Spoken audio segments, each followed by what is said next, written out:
같이 우리가 하나님을 잘 섬기는 그런 믿음으로 결단하는 귀한 시간이 되시기를 바랍니다.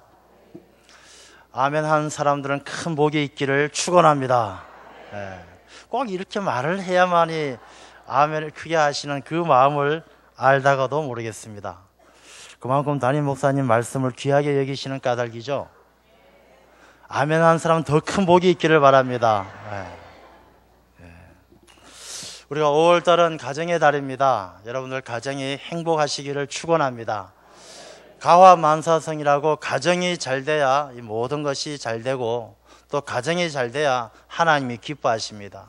하나님께서 가정을 제일 처음 만드셨잖아요. 아담과 하와를 통해서 가정을 처음 이루게 하신 것, 또 그만큼 가정을 귀하게 여기시기 때문인 것입니다. 그래서 여러분 가정의 달을 통해서 지금까지도 잘해오셨지만 더 귀하고 아름다운 가정을 세워나갈 수 있는 귀한 시간들이 되기를 바랍니다. 오늘 이 본문의 말씀은 내 아들아 이렇게 시작합니다. 내 아들아. 이 말씀은 우리의 아들들, 우리의 자녀들에게 주는 말씀이 아니고요, 우리도 누군가의 자녀였고 또 우리의 자녀들 역시 앞으로 누군가의 부모가 됩니다. 그래서 하나님의 말씀은 뭐 내 아들에게 주는 말씀이라 또 내 부모에게 주는 말씀이다 그렇게 생각할 것이 아니고 우리에게 주시는 말씀이에요. 우리가 바로 자녀고 우리가 바로 부모입니다. 우리가 어른이고 우리가 어린 아이입니다. 이 말씀을 통해서 우리가 새로워지고 아름답고 귀한 가정으로 하나님을 잘 섬기는 그런 결단과 은혜의 시간이 되실 줄로 믿습니다. 오늘 본문의 말씀을 보면요, 마음이 참 중요하다고 이야기를 해요. 마음을 잘 지켜야 이 마음에서 생명의 근원이 난다. 이 마음이 중요하다는 것은 우리가 다 잘 알고 있습니다. 뭐 따로 설명을 드리지 않아도 마음이 얼마나 귀한지 잘 알고 있어요. 예전에 어떤 선생님이 제자들을 모아놓고 가르칠 때에 그런 가르침을 준 적이 있다고 합니다. 바구니에다가 꽃을 잔뜩 담아가지고 학생들에게 물어봐요. 이게 뭐냐? 제자들은 대답을 하죠. 선생님, 꽃바구니입니다. 아, 그래, 맞다, 꽃바구니다. 근데 이 바구니는 꽃을 다 드러내고 그 꽃바구니에다가 생선을 가득 채워놓고, 그럼 이건 뭐냐? 선생님, 생선 바구니입니다. 그래, 맞다. 똑같은 바구니지만 무엇이 담겨져 있느냐에 따라서 이름이 달라진다. 꽃바구니가 될 수도 있고 생선 바구니가 될 수도 있다. 우리 인생도 이와 똑같다. 우리의 마음에 뭐가 담겨져 있느냐에 따라서 그 사람을 부르는 이름이 달라진다. 그렇게 가르쳤다는 것입니다. 우리가 내 마음속에 욕심이 가득 찼습니다. 내 마음속에 욕심이 가득 차면 그 사람이 뭐라고 불리워집니까? 욕심쟁이, 욕심꾸러기, 그렇게 불리워집니다. 내 마음속에 너무 인색해요. 아주 구두쇠입니다. 그러면 뭐라고 부릅니까? 수전노, 이런 깍쟁이, 이렇게 불리워지는 것이죠. 이 내 마음에 뭐가 담겨져 있느냐가 곧 내 이름이에요. 내 마음속에 다른 사람은 신경도 안 쓰고 자기밖에 몰라요. 자기만 잘 되면 그만이다라는 그런 생각으로 가득 차 있어요. 그러면 이기주의자. 내 마음속에 욕심이 있어가지고 남의 것을 뺏고 훔치는 일에 조금도 망설임이 없어요. 내 마음의 욕심을 이기지 못하고 마음에 욕심이 가득 차 있으면 도둑님 이렇게 부르는 거예요. 그 이름이 다 달라지는 거예요. 그래서 이 마음에 무엇을 채우느냐가 참 중요해요. 그래서 성경 말씀은 이 마음의 생명의 근원이 마음에서 난다. 어떤 이 기사를 보니까 현대인들의 질병 가운데 70% 이상이 마음에서 시작된대요. 마음에서. 저는 이 이야기를 가만히 생각해 보니까 정말 그런 것 같아요. 어떤 사람이 배가 아파 병원에 갔어요. 장에 염증이 생겨서 장염이에요. 그런데 의사들은 꼭 그렇게 이야기하죠. 신경성 장염입니다. 이 장의 염증도 생겨도 그냥 생기는 게 아니고 이 신경을 많이 써서 마음이 병들었기 때문에 장염이 생긴다는 거예요. 우리가 뭐 암이라든지 어떤 질병도 요즘에 병원에 가보면요, 늘 하는 이야기가 신경성입니다. 맞다는 얘기죠. 예. 스트레스를 받아서 그렇습니다. 이런 이야기를 하는 거예요. 스트레스를 받는 것, 신경성이라는 것, 이건 다 마음에서 병이 시작되어진다는 거예요. 그래서 곰곰이 생각을 해보니까 요즘에 현대인들이 앓고 있는 질병이 뭐 사고로 생긴 질병 말고는 우리가 앓고 있는 모든 질병이 대체적으로 원인이 스트레스고 신경성이에요. 뭐 암도 마찬가지고 장염도 위염도 위장병도 다 가만히 보면 신경성과 스트레스가 아닌 게 없는 거예요. 그래서 하나님께서는 이 뭐 의학 박사를 한 학위를 몇 개 가지고 계신 것 같아요. 정말 이 말씀을 보면은 이 사람의 마음에서 생명의 근원이 살려면, 건강하게 살려면, 잘 되려면 마음을 잘 지켜야 한다는 게 얼마나 놀랍고 귀한 말씀인지 모르겠습니다. 우리 이 말씀을 잘 깨달아서 여러분도 마음을 잘 지켜서 생명의 근원이, 생명수가 여러분들 마음속에서 넘쳐 흘러서 아름답고 귀한 삶이 되시기를 축원합니다. 이제 마음을 잘 지키는 게 그럼 뭐냐? 어떻게 하면 마음을 잘 지키느냐? 미국의 덴버 신학교 총장이었던 이렇게 맥도날드 박사님이 계셔요. 맥도날드 햄버거가 아니고 박사님 이름인데, 이 맥도날드 박사님이 쓴 책 가운데 이 내적 질서와 영적 성숙이라는 책이 있어요. 거기에 보면 이 마음에 대한 이야기를 하고 있는데, 어떻게 이야기를 하느냐 하면 이 사람의 마음은 정원과 같다. 정원. 이 마음이 정원과 같기 때문에 이 마음을 어떻게 가꾸느냐에 따라서 정원을 찾는 사람이 달라지는 것과 똑같다. 여러분 창세기 3장에 보면요, 하나님께서 이 에덴 동산을 다 만들어 놓으시고 하나님의 형상을 닮은 아담과 이브를 창조하신 후에 보시기에 좋았더라. 기분이 너무 좋으신 거예요. 그래서 에덴 동산을 거니시고 이 아담과 하와는 동산을 거니시는 하나님의 음성을 듣고 서로 행복한 거예요. 하나님께서는 그 에덴 동산을 거니시면서 이 아담과 하와는 그 하나님의 음성을 듣고 그들은 행복했던 것입니다. 하나님은 이 에덴 동산을 거니시면서 그 음성으로 그들을 사랑하고 그들을 복되게 하셨어요. 여러분, 내 마음속에 하나님이 찾아온다는 것, 내 마음속에 하나님의 음성이 들린다는 것은 먼저 내 마음의 정원이 에덴 동산과 같이 가꾸어져야 한다는 것을 말하고 있는 거예요.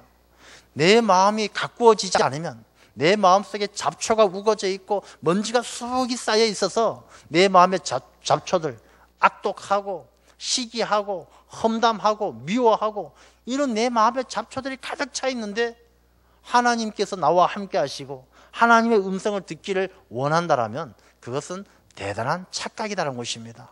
그래서 이 마음을 잘 지켜야 하나님께서 내게 음성을 들려주시고 하나님이 내 안에 함께 거니시고 하나님이 나와 함께 할 때 생명의 근원이, 내 삶이 생명의 삶이 되어진다는 것입니다. 그래서 우리의 마음의 정원을 잘 가꾸기 위해서는 뭐가 시작이 되어져야 하느냐 하면 내 마음에 있는 잡초를 뽑는 일이 시작되어져야 돼요. 내 마음에 있는 잡초. 여러분, 우리 마음속에 있는 잡초라는 게 무엇이냐 하면요, 이 잡초는 결코 이 잡초의 씨앗을 뿌리는 사람이 없어요. 여러분, 좋은 정원을 만들어 놓고 이제 꽃도 심었고 나무도 심었으니까 잡초 씨앗도 좀 뿌려야지, 이런 사람은 한 사람도 없어요. 이 잡초는 뿌리지 않아도 그 땅속 깊은 곳에서 조금만 기회가 되면은 머리를 내밀고 솟아나는 게 바로 잡초예요. 여러분, 내 마음속의 잡초는요, 사람들이 나는 나빠져야지, 나는 못되게 살아야지, 나는 악독해져야지, 그렇게 마음먹고 마음속에 악랄한 잡초가 자라나는 사람은 한 사람도 없어요. 그럼 어디서 오느냐? 이 사람의 죄된 본성이, 내 마음속에 있는 죄된 본성이 조금만 틈만 나면은 고개를 내미는 거예요. 내 마음속에 있는 탐심, 욕심, 뭔가 얻기를 원하고 뭔가 가지기를 원하는 이 욕심이 자기도 모르는 사이에 가만히 조금만 방심하면 그 마음속에서 머리를 디밀고 나오는 거예요. 이 탐심이 내 마음속에 잡초가 되면요, 그 사람은 도둑질을 하게 되는 거예요. 남의 것을 빼앗고 훔치고. 내 마음속에 미워하고 시기하는 마음이, 내 본성, 인간의 죄된 본성이 나도 모르게 내 마음속에 미워하고 시기하는 마음이 솟아와요. 저 사람 내 언젠가는 복수하고야 말 거야. 저 사람이 나를 무시했어. 얼마나 잘났는지 두고 보자. 내가 가만히 두지 않을 거야. 이렇게 내 마음속에 잡초가 우거지면 그 사람은요, 나중에 범죄자라고 불리워지는 거예요.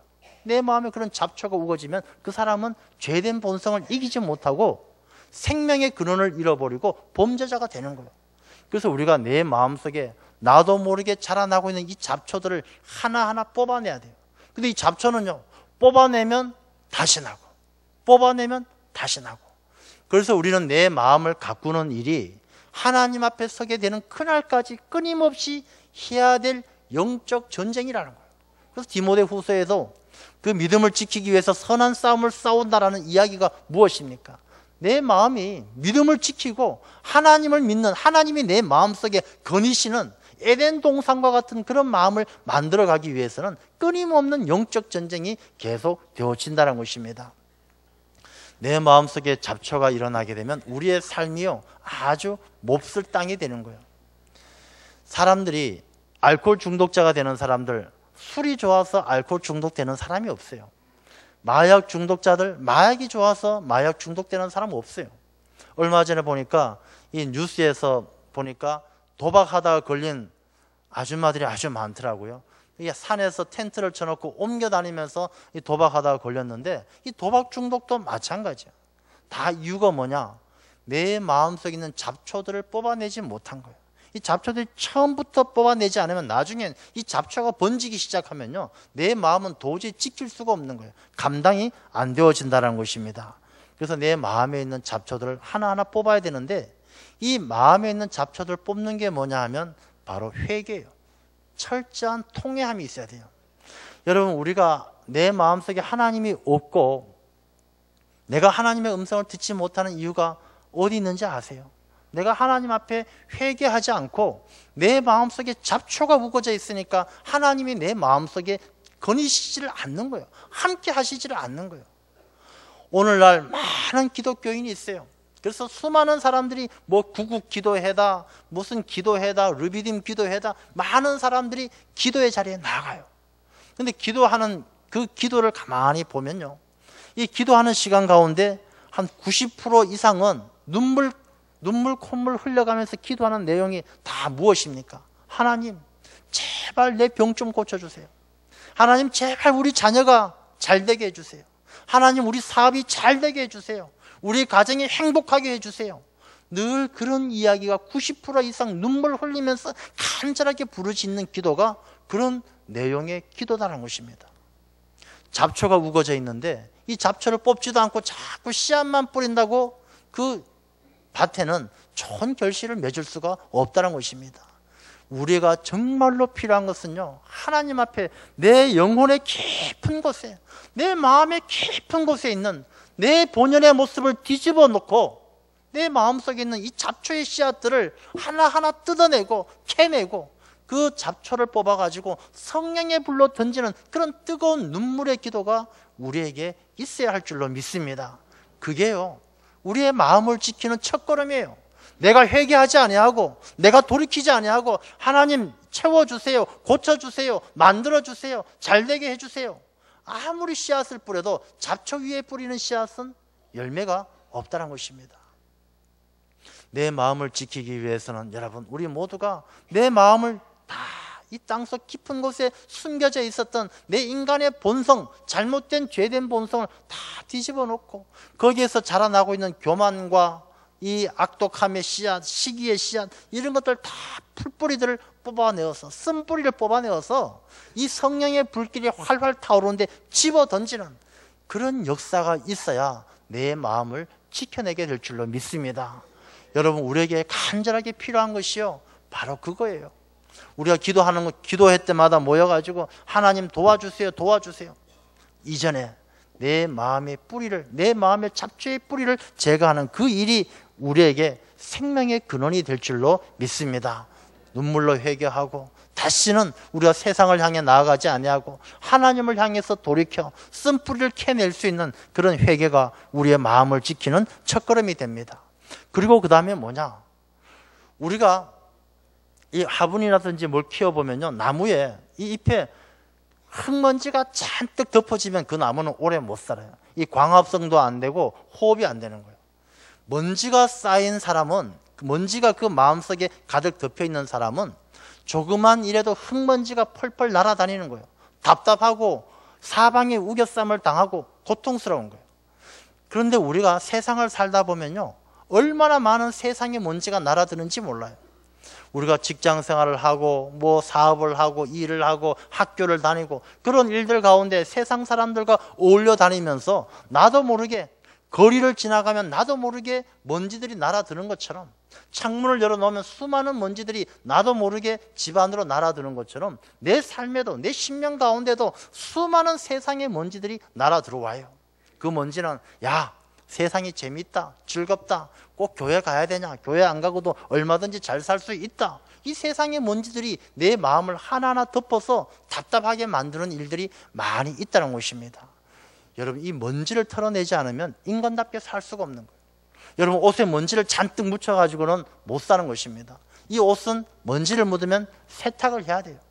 몸에 땀이 뻘뻘 흘리고 흙이 묻으면 샤워를 해야 돼요.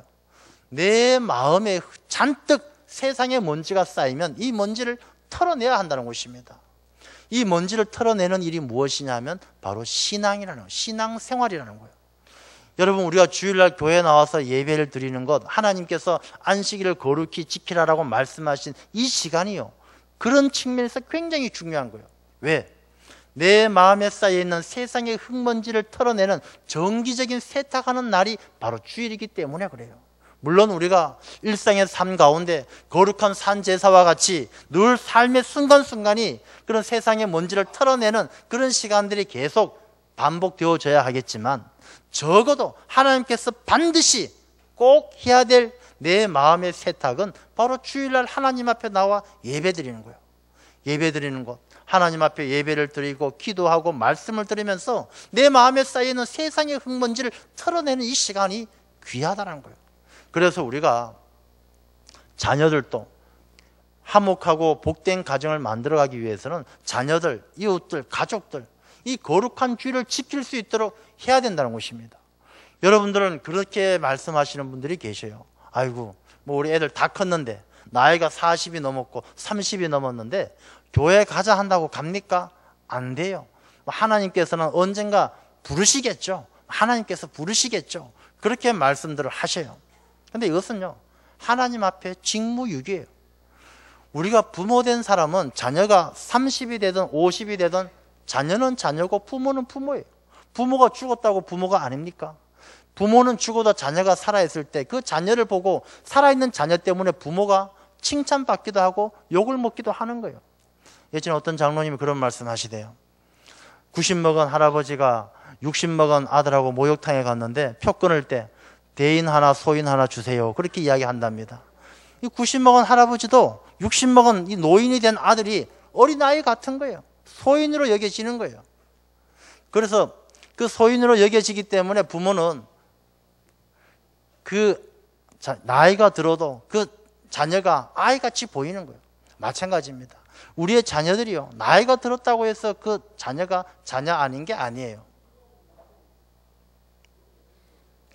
부모는 자녀가 나이가 들어도 부모로서의 책임이 있는 거예요. 부모로서의 책임은 육신의 양육만 책임 있는 것이 아니라 영적인 책임이 있는 거예요. 자녀들 나이가 들어도요, 주일날 교회 데리고 와서 우리가 아이들, 어린아이들 얼굴에 먼지가 묻고 때가 묻으면 데리고 와서 씻겨주는 게 부모 책임이잖아요. 주일날 교회 데리고 와야 되는 거예요. 나이가 들어도 데리고 와야 돼요. 남편 데리고 와야 되는 거예요. 그래서 주일날 적어도 일주일에 한 번 주님께서 약속하시고 명령하신 이 주일만큼은 우리가 마음의 먼지를 털어내야 그 사람이 올바른 삶을, 생명에 근원되는 삶을 살 수가 있다는 것입니다. 여러분, 먼지가 쌓이면요, 분별력이 없어져요. 곤충 가운데 눈이 제일 많은 곤충이 뭔지 아세요? 파리예요. 파리가요, 그 눈이 조그마한 파리지만은 이 파리의 눈은 겹눈으로 되어 있는데, 이 난눈 하나하나 모여서 눈을 만들고 있는데, 이 눈이 몇 개냐면 4,000개가 모여서 그 파리의 눈을 만들어요. 그래서 제가 현미경으로 찍은 파리 눈 사진을 보는데 어지러워서 보다가 그만뒀어요. 뭐 그냥 4,000개가 번쩍번쩍 하니까 어지럽더라고요. 그래서 눈이 4,000개나 모여 있는데, 이 파리가 보면은 막 비비잖아요. 이게 손이에요, 앞발이에요? 하여튼 이게 앞발인지 손인지 비비다가 막 얼굴도 비비고 막 그래요. 파리가. 왜? 자기 눈을 닦는 거예요. 눈을. 자기 눈을 닦아야만이 이 바라볼 수 있기 때문에. 그래서 이 눈에 먼지가 하나 묻으면 파리는 사람이 파리채 들고 따라오잖아요. 먼지가 묻으면 이게 4,000개로 보여요. 4,000개로. 파리채가 4,000개 자기를 잡으려고 온다고 생각해 보세요. 못 사는 거예요. 그러나 눈을 다 닦고 나면 파리채가 하나밖에 없거든요. 그럼 잘 피해 다니면서 행복하게 살 수가 있는 거예요. 우리가 마찬가지예요. 사람들이 자기 자신의 마음속에 먼지가 쌓이면 두려움 때문에 살 수가 없는 거예요. 세상에 대한 분별력이 없어지는 거예요. 사람들이 자살을 하고 뭐 마약 중독이 되고 다 이유가 뭐냐? 그 마음에 흙먼지가 잔뜩 쌓여 있기 때문에, 그 짐이 무겁고 분별력이 없기 때문에, 생명의 근원이 막혀버렸기 때문에, 그 먼지들 때문에 그 생명의 물이 솟아나는 그 물꼬가 막혀버렸기 때문에 자살도 하고 낙심도 하고 마약도 중독되고 게임도 중독되고 그런 거예요. 여러분들 자녀나 여러분들 주변에 혹시나 그런 분들이 있다라면 그 먼지를 치우지 않으면, 그 생명의 근원을 막고 있는 그 먼지를 예수 그리스도 앞에 나와서 그것을 털어내지 않으면 고쳐지지 않는다는 것입니다. 그래서 이 먼지를 털어내야만이, 내 마음에 쌓이는 먼지를 털어내야만이 내가 생명의 근원이 되는 주님과 함께하는 삶을 살게 될 줄로 믿습니다. 그래서 이 잡초를 뽑고 먼지를 털어내는 그 일을 누가 하느냐? 예수 그리스도만이 할 수가 있어요. 우리가 잡초는 한번 뽑아도 뽑을 수가 없는 거예요. 내 힘으로, 내 의지로 안 돼요. 야, 내가 착하게 살겠다, 나쁜 짓 안 하겠다, 안 되는 거예요. 그러나 예수 그리스도의 보혈은요, 내 마음의 최고의 제초제예요. 예수 그리스도의 보혈이 내 마음속에 흐르면은 내가 생각지 않아도 다시는 내 마음속에 악독하고 욕심 있고 이런 것들이 자라나지를 못하는 거예요. 그래서 우리의 마음속에 예수 그리스도께서 오시고 예수 그리스도의 마음을 가져야 되는 이유가 거기 있는 것입니다. 먼지요, 아무리 털어도 금방 쌓이고 금방 쌓여요. 그러나 예수 그리스도께서 나와 함께 하시면, 주님께서 나와 함께 하시면 그 생명의 물꼬를 트는, 그 생명의 물꼬를 막고 있는 먼지들은 한순간 다 날아가는 거예요. 왜? 예수님은 생명수시니까. 예수님께서는 생명수기 때문에 먼지를 닦아내지 못할 먼지가 없는 거예요. 그래서 우리는 예수 그리스도를 내 마음에 영접해야 내 마음을 지킬 수가 있다는 것입니다. 남아메리카에 황소뿔 아카시아 나무가 있답니다. 이 나무 주변은 항상 아주 성질이 사나운 개미떼들이 모여 산대요. 그래서 이 개미떼들은 이 황소뿔 아카시아 나무를 갉아먹는 거예요. 근데 갉아먹는데 죽을 정도로 갉아먹는 것은 아니고 적당히 갉아먹는 거예요. 그러면서 한편으로는 이 황소뿔 아카시아 나무가 자라는데 옆에 다른 잡초나 다른 나무들이 가까이 오지 못하도록 또 가까이 오는 나무들과 싸워주는 역할을 이 개미가 한다고 합니다. 그래서 이 식물학자들이 그럼 이 나무가 개미가 없으면 어떻게 될까 실험을 해봤어요. 개미를 다 없애고 나무를 심어서 키웠는데 이 나무는 6개월도 안 돼서 말라 죽더란 것입니다. 그 개미가 이 나무를 괴롭히는 줄 알았는데 그 개미가 나무를 지키고 살리는 역할을 했다는 것입니다. 여러분, 예수 그리스도가 내 마음에 오면요, 사는 게 참 불편할 때가 많아요. 우리가 마음대로 야, 회사에서 회식 있다, 가자, 한 잔 마시자 할 때도 예수님이 내 마음에 있으면 그게 불편한 거예요. 힘든 거예요. 친구하고 싸울 때도 예수님이 내 마음에 있으면 힘들고 불편해요. 그러나 그 불편하고 힘든 예수 그리스도가 내 마음에 있는 그 상황이 불편하고 힘든 것 같지만 예수님께서 내 마음의 정원지기가 되시고 그때마다 잘못된 가지를 가지치기로 잘라주시고 잡초를 뽑아주시고 불편하지만 그 예수님이 나와 함께 하시기 때문에 내가 참된 영생을 누린다는 사실을 우리가 기억해야 될 줄로 믿습니다. 그런 마음으로 예수님을 내 마음의 정원지기로 모셔야 돼요. 주님, 잡초 뽑아주세요. 주님, 내 마음의 먼지 털어주세요. 나는 주님의 것입니다. 내 마음을 주님에게 맡길 때 주님께서 내 마음의 주인이 되실 때 내 마음이 아름다운 에덴 동산과 같이 아름다운 마음이 되는 것이고 그 마음에 하나님께서 거니시면서 하나님의 음성을 들려주실 때 우리의 가정이 행복하고 우리가 생명의 근원되는 하나님의 자녀로 살게 될 줄로 믿습니다. 거제도에 가면 외도라는 섬이 있죠. 섬. 이 외도가 얼마나 아름답습니까? 요즘도 많은 사람들이 찾아가는데 이 외도가 처음부터 그랬던 섬은 아니에요. 이 외도가 1960년도 한 후반쯤에 그 이창호라는 사람이 동대문에서 원단 시장을 하시던 분인데, 이분이 바다 낚시 갔다가 풍랑 때문에 하룻밤 그 섬에서 자게 됐어요. 근데 그 섬에서 하룻밤을 자는데, 이 외도에 그 당시에는 막 이 동백나무들이, 수십 년 된 동백나무들이 많았는데, 이 사람들이 와서 무조건 잘라다가 땔감으로 쓰고 막 이러는 것을 보면서 너무나 안타까운 거예요. 그래서 이분이 자기가 사업에서 번 돈으로 4만 평이 넘는 그 땅을 3, 4년에 걸쳐서 다 산 거예요. 다 사고 1969년도 후반 때부터 한 30년 동안 서울에서 나무를 사다가 트럭에 싣고 가서 배를 타고 외도에 가서 심기를 시작한 거예요. 3년 동안 이루 말할 수 없는 고통을 당한 거예요.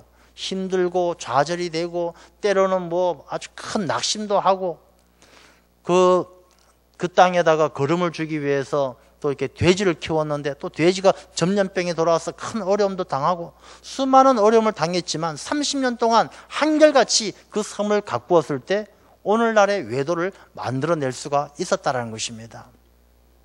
세상에서 그런 정원을 하나 만드는 것도 그렇게 많은 물질을 쏟아붓고 수고하고 시간을 보내고 땀을 흘리고 헌신하고 희생해야만이 그런 정원을 하나 만들어내는데, 여러분들은 여러분의 마음의 정원을 가꾸는 일에 얼마만큼 투자를 하십니까?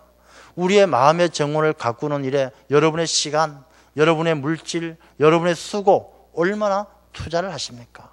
마음이 내 생명의 근원을 지킨다라고 하면서 내 마음을 가꾸는 일에 무관심해서는 안 되는 일입니다.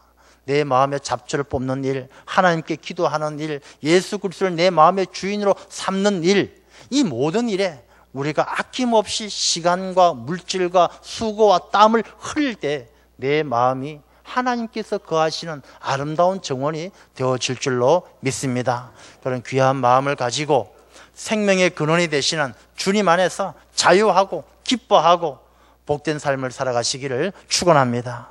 기도하겠습니다.